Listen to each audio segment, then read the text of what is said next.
All right, happy Thanksgiving. This is going to be I probably should have looked in the mirror before. Whatever.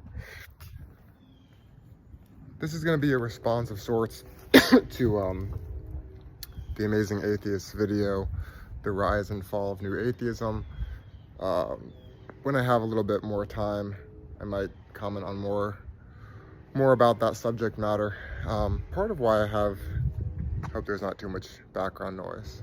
If I don't make a video early enough, there's the noise pollution. But so part of why I have an interest in that subject matter is my original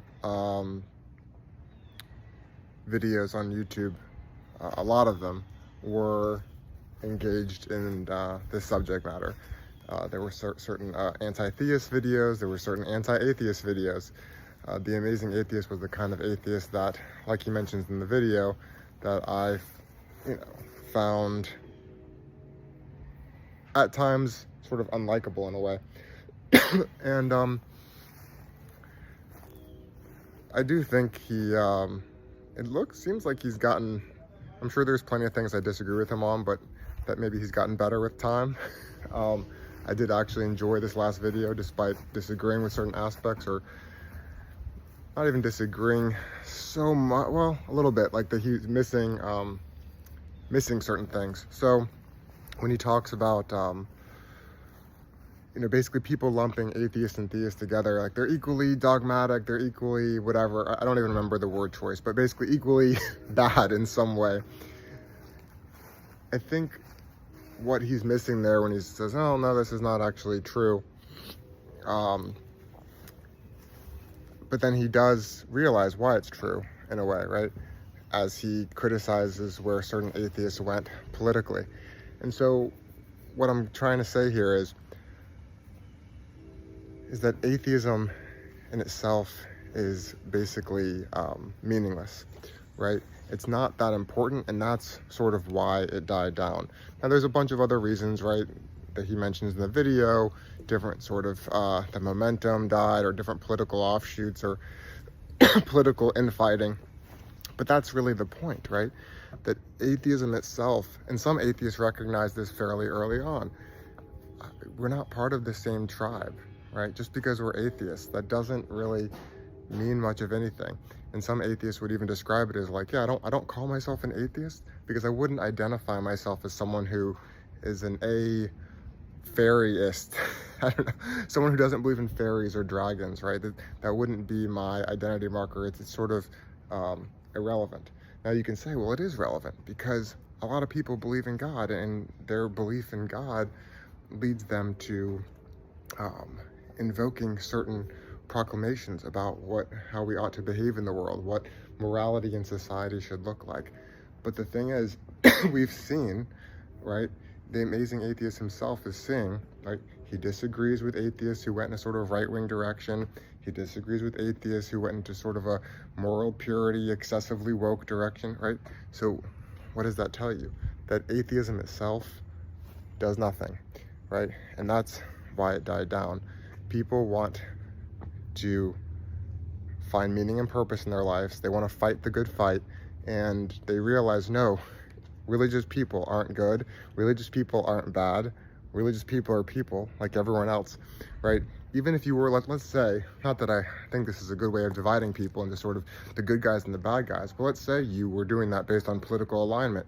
There are churches, there are synagogues that are extremely left-wing.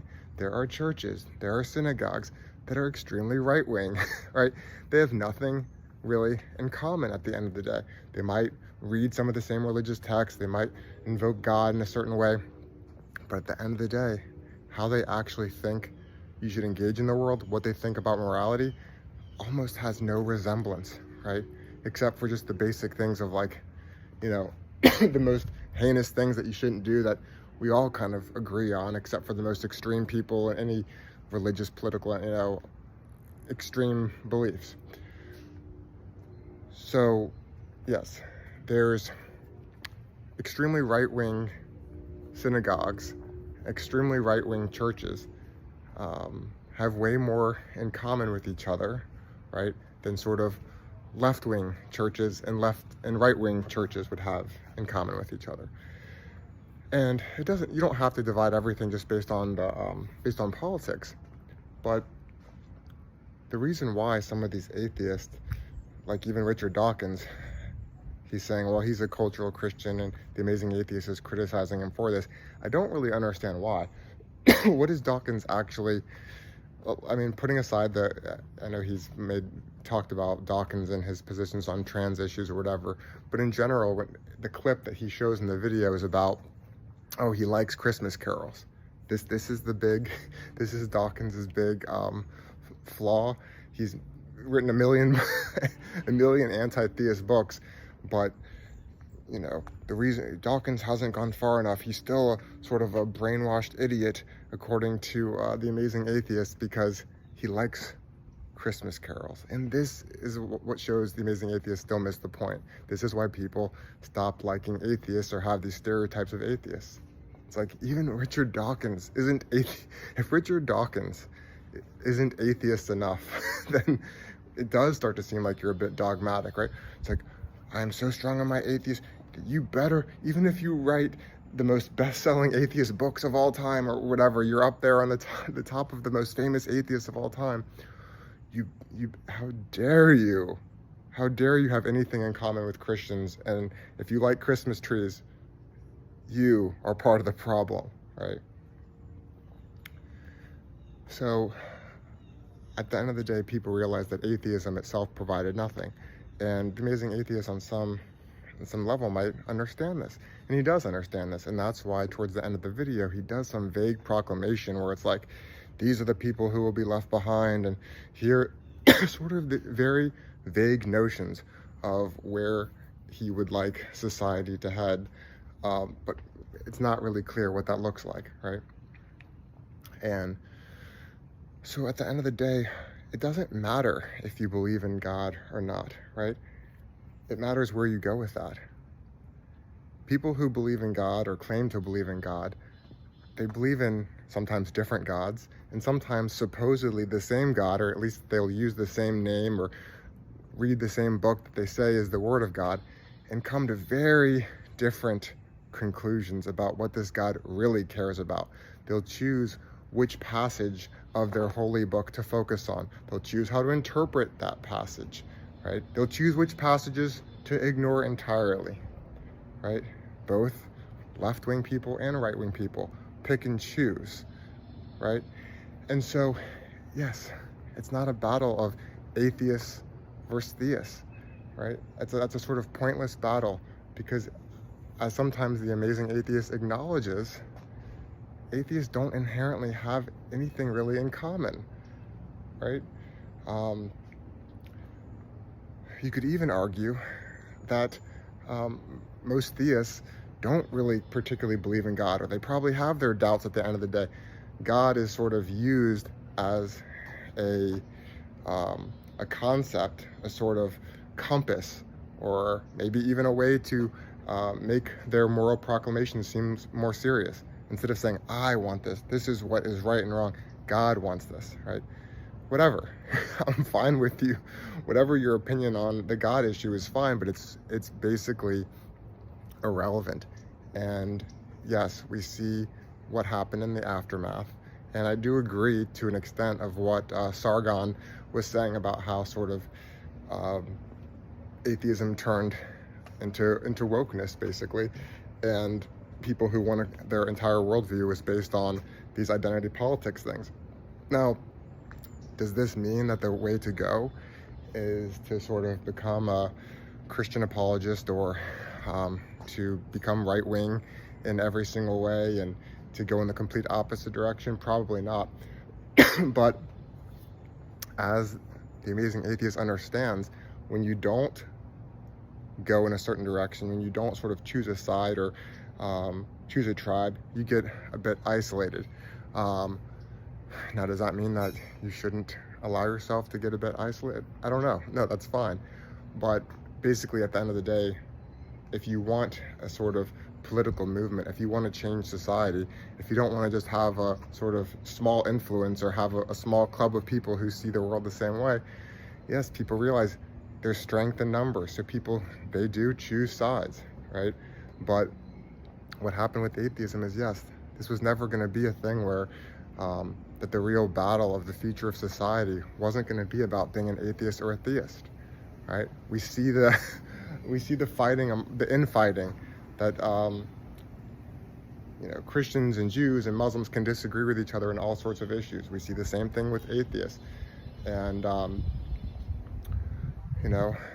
even now, right? I think you look at the left-wing and right-wing thing, whether it's you're looking at it from a cultural lens or actual policy issues, and I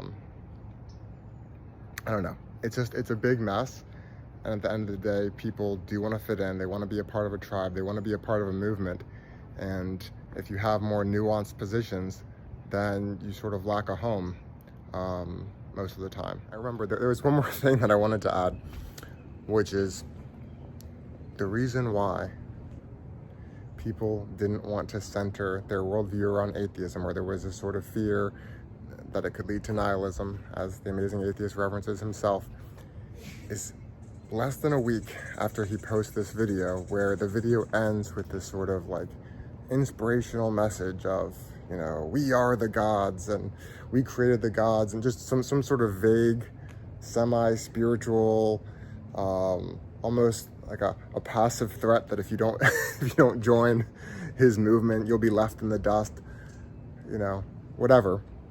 Less than a week later, he posts this super nihilistic video, which, once again, I don't particularly have a problem with. I probably agree with a lot of the things in that video, but most people aren't going to find that to be inspiring, and they're not going to want to center their life around that, right?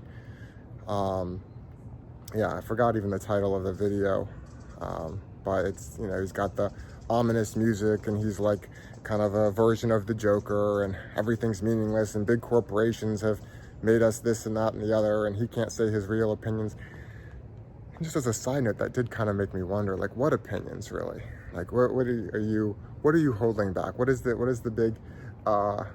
big secret that you just can't say? Now, I do understand and agree that these big corporations have too much power. They do suppress freedom of speech, and they do control speech through sort of having a monopoly and controlling the algorithm and yada, yada, yada. Capitalism, whatever. That's all fine. I get it. But what is your message, right? That's the thing. Is there really a powerful message here, right? The message was maybe to do nothing.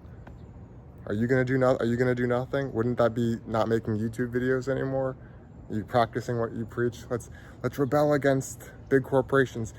No, you're gonna keep making YouTube videos so that you can make money for yourself while also helping Google make money.